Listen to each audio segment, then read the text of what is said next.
Assalamualaikum warahmatullahi wabarakatuh. Salam, salam budaya, salam kebajikan. Di sini kami bersama dengan salah satu narasumber kami yaitu Pak Anggoro yang merupakan sebuah guru di SMK Negeri 1 Kandeman, Pak ya. Dan di sini kami mau ada wawancara bertanya tentang soal moderasi beragama. Iya. Nah, di sini kan apalagi era digital udah maju ya Pak, udah modern banget. Nah itu ada nggak sih Pak cara menurut Bapak itu malah membuat orang semakin moderat atau malah semakin orang itu berpikiran sempit gitu Pak? Kaitannya dengan sistem digitalisasi gitu ya. Jadi zaman tidak bisa ditolak lagi ya, bahwa sistem media sosial dengan digital itu memang ada dua hal. Mungkin di satu sisi bisa memunculkan bentuk informasi kaitannya agama yang mungkin berbeda, atau mungkin saling bisa saja saling menyalahkan, terus pembicaraan bahwa saya yang paling benar, itu kan bisa muncul tetapi di satu sisi seperti ini juga bisa menjadi sumber informasi kaitannya dengan masing-masing keberagaman itu bisa menyampaikan ke orang lain. Jadi seperti yang sekarang ini di Indonesia yang berbagai ragam budaya, agama itu sekarang itu memang banyak yang sudah diupayakan informasi yang benar untuk masing-masing agama. Dan terutama di Indonesia ini sudah cukup baik menjaga harmonisasi keberagaman, menjaga moderasi dengan memberikan informasi lewat media sosial. Terutama anak muda pun juga seperti itu. Dari semua agama saya tahu persis bahwa kalau di tempat saya di gereja itu ada yang namanya seksi komsos, komunikasi sosial, yang lewat itu menyampaikan, bukan mempengaruhi orang untuk berubah agama, bukan, tapi menyampaikan kebaikan, menyampaikan suatu kebenaran akan suatu agama. Nah, ini diharapkan bahwa orang lain menjadi tahu. Kadang-kadang orang itu kan ada rasa sentimen, ada rasa bagaimana itu karena belum tahu. Tapi kalau sudah tahu, itu efeknya biasanya menjadi lebih baik. Itu salah satu efek kita menyampaikan moderasi beragama via media sosial. Itu menurut saya. Terus kalau untuk di SMK ini sendiri kan Bapak kan udah lumayan lama ya? Iya. Itu murid-murid itu gimana Pak? Apakah ada yang membeda-bedakan agama atau semuanya disamaratakan? Iya. Muridnya itu selama Pak, sikap murid ke murid yang berbeda agama atau ke guru yang berbeda? Ya, di SMK Kandeman ini kalau dari sisi pendidik itu dari sekian ratus guru dan karyawan itu yang agamanya bukan Islam itu hanya dua. Saya sama Pak Adi. Saya beragama Katolik, Pak Adi itu beragama Kristen Protestan. Saat ini dari 1.500 siswa di SMK Kandeman, itu kebetulan yang beragama tidak Islam, itu hanya ada 3 sebenarnya kemarin itu. Kelas 1 ada Katolik 1 orang, kemudian yang 2 itu kelas 3 juga Katolik. Jadi hanya 3, jadi sedikit sekali. Hanya memang meskipun hanya 3, saya berusaha bersama sekolah dan menjadi kewajiban sekolah. Kita berikan haknya. Artinya apa? Untuk pelajaran agama, guru dari Batang, itu guru SMA Negeri 2, namanya Pak Yohanes Cesar, itu guru agama Katolik PNS, itu yang kita suruh ke sini. Jadi memberikan pelajaran. Di sini. Iya, kemudian kalau ada aktivitas kegiatan keagamaan yang wajar, Ya. ya mereka kita ikutkan. Ada mungkin Natalan bersama, mungkin ada kegiatan retret atau ada ibadah di gereja, kita ikutkan. Nah di sekolah juga seperti itu. Saya selaku kebetulan yang beragama non-Muslim sendiri, saya bekerja sama dengan guru BK. Guru BK-nya beragama Islam, tetapi juga moderat, menjunjung tinggi keberagaman. Itu saya pesan, tolong anak saya meskipun hanya 3 orang, dijaga. Artinya dia nyaman sekolah di sini, senang bergaul dengan teman-temannya sini, dan ya harus dilindungi supaya tidak terjadi apa istilah bullying gitu ya. Tidak ada. Sampai saat ini saya pantau ya aman-aman saja lah. Itu.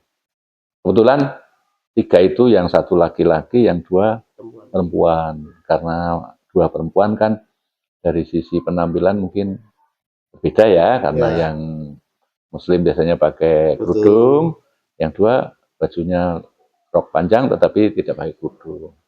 Tapi sampai saat ini tidak ada masalah. Itulah.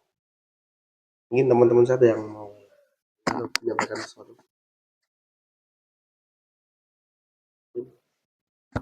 Saya mau tanya Pak, di sekolah ini apakah pernah ada kegiatan lintas agama begitu Pak? Oh ya, di sekolah ini pernah. Jadi kebetulan saya itu anggota FKUB Kabupaten Batang. FKUB itu Forum Kerukunan Umat Beragama. Nah, Forum Kerukunan Umat Beragama itu ada kegiatan sosialisasi moderasi beragama. Sasarannya ada yang orang tua, ada yang pelajar. Nah, waktu sosialisasi itu untuk pelajar, itu posisinya saya letakkan di sini. Nah, itu sasarannya siapa? Sasarannya siswa SMK se-Kabupaten Batang yang terdiri dari berbagai agama. Posisinya di aula. Nah, narasumbernya dari Kemenang, dari Polres, dari kantor Kesbangpol. Dari sini juga kita datangkan yang Muslim kita ikutkan, yang non-Muslim juga kita ikutkan. Nah, itu datang sana diberi penjelasan. Itu kaitannya dengan khusus lintas agama. Itu khususnya, itu baru tahun kemarin kita laksanakan. Kalau yang SMA, itu dilaksanakan di SMA Subah. Ya, itu. Jadi SMK Kandeman. Itu karena kebetulan saya anggota dari FKUB. Jadi saya arahkan ke sini.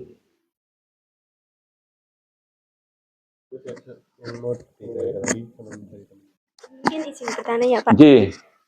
Menurut Bapak, tantangan terbesar dalam menjalin kerjasama antar umat beragama itu apa saja Pak?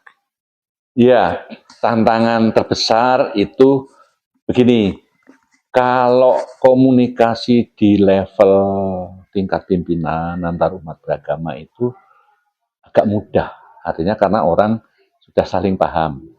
Saya tahu meskipun Pak anggota Katolik, saya tahu bagaimana Muslim, bagaimana Hindu, bagaimana itu. Nah, yang agak susah itu bagaimana kita memberi pemahaman kepada level bawah, grassroots istilahnya, terutama kepada generasi muda. Kadang-kadang gesekan, sentimen itu mudah muncul. Itu karena ketidaktahuan.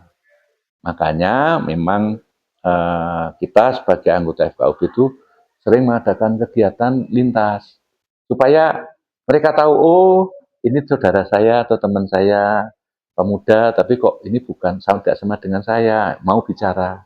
Nah kalau mau bicara mungkin saling bercerita, bukan untuk mempengaruhi. Nah, itu bisa menjadi mudah.